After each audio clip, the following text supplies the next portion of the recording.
আসসালামু আলাইকুম ওয়া রাহমাতুল্লাহি তাআলা ওয়া বারাকাতুহু। আহমাদুহু ওয়া নুসাল্লি ওয়া নুসাল্লিমু আলা হাবিবিল কারীম, আম্মা বা'দ। সুপ্রিয় দর্শক ও শ্রোতাবৃন্দ, যে যেখান থেকে দেখছেন সবাইকে জানাই আন্তরিক শুভেচ্ছা ও অভিনন্দন। আজকে আলোচনা করব ঈদ উল ফিতরের দিনের সুন্নত আমল সমূহ। এক নম্বর হচ্ছে অন্যান্য দিনের তুলনায় ঈদের দিন আগে আগে ঘুম থেকে জাগ্রত হওয়া সুন্নত। 2 নম্বর হচ্ছে মিসওয়াক করা সুন্নত। 3 নম্বরে গোসল করা সুন্নত। 4 নম্বরে নতুন জামা কাপড় পরা সুন্নত। শরীয়ত সম্মত সাজ সজ্জা গ্রহণ করা সুন্নত। সুগন্ধি ব্যবহার করা সুন্নত। ঈদ উল ফিতরের দিনে ঈদগাহে যাওয়ার পূর্বে মিষ্টি জাতীয় খাবার গ্রহণ করা সুন্নত। হযরত আনাস ইবনে মালিক রাদিয়াল্লাহু তাআলা আনহু হতে বর্ণিত হাদিসে পাকের মধ্যে রয়েছে, প্রিয় নবীজি সাল্লাল্লাহু তাআলা আলাইহি ওয়াসাল্লাম ঈদ উল ফিতরের দিন সকালে বেজোর সংখ্যক খেজুর খেতেন, অর্থাৎ 3টি বা 5টি, এরকম বেজোর সংখ্যক। ঈদের দিন সকাল সকাল ঈদগাহে যাওয়া সুন্নত।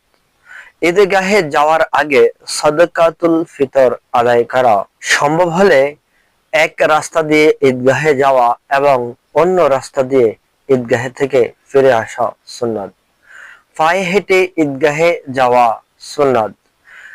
ঈদগাহে যাওয়ার সময় তাকবীর আস্তে আস্তে পাঠ করা, আল্লাহু আকবার আল্লাহু আকবার, লা ইলাহা ইল্লাল্লাহু আল্লাহু আকবার আল্লাহু আকবার ওয়ালিল্লাহিল হামদ। এই তাকবীরটি ঈদ উল ফিতরের সময় আস্তে আস্তে পাঠ করা সুন্নত এবং ঈদ উল আজহার সময় উচ্চ আওয়াজে পাঠ করা সুন্নত। একে অপরের সাথে শুভেচ্ছা বিনিময় করা সুন্নত। ফাতহুল বারী এবং আস-সুনানুল কুবরা 6521 নম্বর হাদিসে পাকের মধ্যে রয়েছে, রাসূল করিম সাল্লাল্লাহু আলাইহি সাল্লামের সময় সাহাবায়ে কেরামগণ একে অপরের সাথে ঈদের দিন সাক্ষাৎ হলে একে অপরকে বলতেন, তাকাব্বালাল্লাহু মিন্না ওয়া মিনকুম, অর্থাৎ আল্লাহ পাক রব্বুল আলামিন আমাকে এবং আপনাকে কবুল করুক। সুপ্রিয় দর্শক ও শ্রোতাবৃন্দ, তাই আসুন আমরা ঈদের দিনের এই সুন্নতগুলো বাস্তবায়ন করার জন্য সোচ্চার হই, নিজে জানি এবং অন্যকে